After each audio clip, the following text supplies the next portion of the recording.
and it's called apolipoprotein, E4. And if you're unlucky and you carry two of these, we get one from our mother and one from our father. And if you have a double ApoE4, you do have an increased risk. And I think there's a link actually with metabolic syndrome. Now ApoE4 is being linked with high uric acids and by some studies. I think ApoE4 may activate the same process. But genetics are not the cause of Alzheimer's. I'm sorry to tell you that. It's diet. But the great news is that means that you can do something about it. Because if it was genetics, we would be all in trouble if it was the main thing. It isn't. And so we can stamp out this disease. I should tell you that, a big insight came into me with, why does sugar cause Alzheimer's? Because you like evolution and you like this idea of maladaptation, that we are maladapted today. And here's how it worked.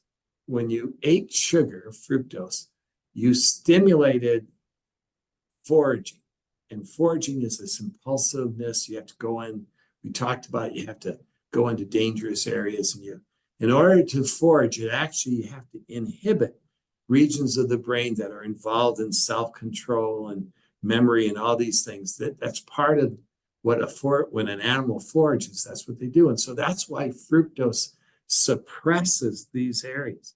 But if you do it transiently, it's fine. If you do it, one period of a year where you're going to be foraging for food because there's no winters coming, that's good. That's going to help you survive. But if you're doing it every day, not only are you foraging and eating more, getting fat, but you're also continuously suppressing the energy production in these areas. And, you've got to have energy to keep your neurons healthy, to keep your muscles healthy. So what happens is over time, you start developing a loss of tissue, and it causes a loss of the brain tissue. It causes sarcopenia or muscle wasting. It causes all these things that are associated with aging. It's basically a stimulating, a turnover and death of cells. And so we think that it was meant to be a survival mechanism to help us find food. But when you're activated all the time, it's over time causing brain loss, and that's associated with development of dementia. And there's a syndrome where they're wandering around. I don't know, 7 out of 10 people with Alzheimer's have a thing called the wandering syndrome, where they can wander off. It's a terrible thing because, they can get lost, they can drive off, and it's a dangerous thing.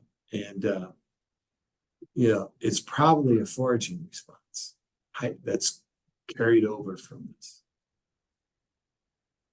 So I'm wondering how this fits in with the concept of thrifty genes and the fructose hypothesis and how they kind of all go together.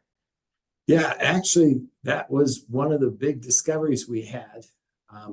The thrifty gene hypothesis was proposed in the 1950s, and it said the reason we're getting obese today is because there were periods of famine in our past where we had a mutation to help us survive the famine. But that made us thrifty with being able to hold on to calories easier. And so today we're eating all these calories, and we know how to store fat real well, better than but now in a time of plenty, this is causing obesity. And people had trouble finding that gene. But we knew that when I was studying uric acid, that humans have a higher uric acid than almost all other mammals. And it was related to a mutation that occurred in uric acid that makes our uric acid levels higher. And so I said, wow, when did that occur? And it turned out that it occurred like 15 million years ago, 12 to 15 million years ago. Wow. And during that was a time where there was a massive extinction of animals. 30% of the species died.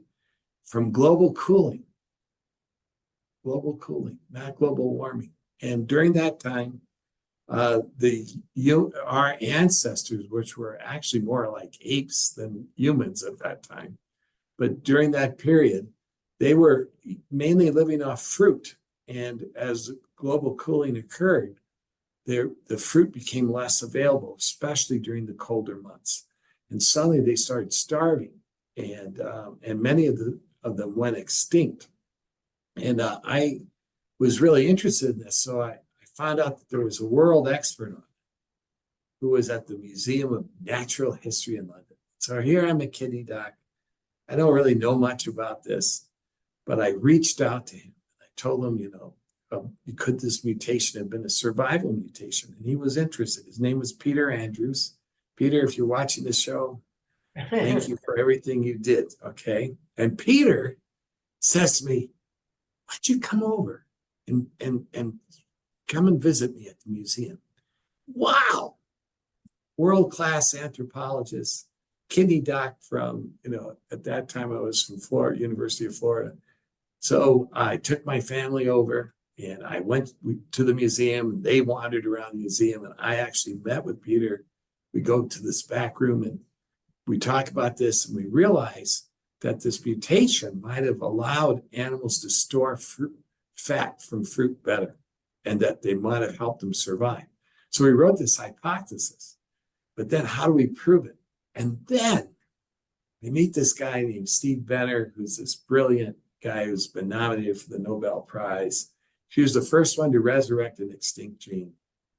He started this whole Jurassic Park thing. He was the first one. And he said to me, we can, I know a friend of mine, Eric, he can resurrect that extinct gene for you. So, really? So I met with Eric. He resurrected this extinct gene. And then we did studies and we could show that when our ancestors had that gene, we could still make fat from fructose, but it was a small amount. But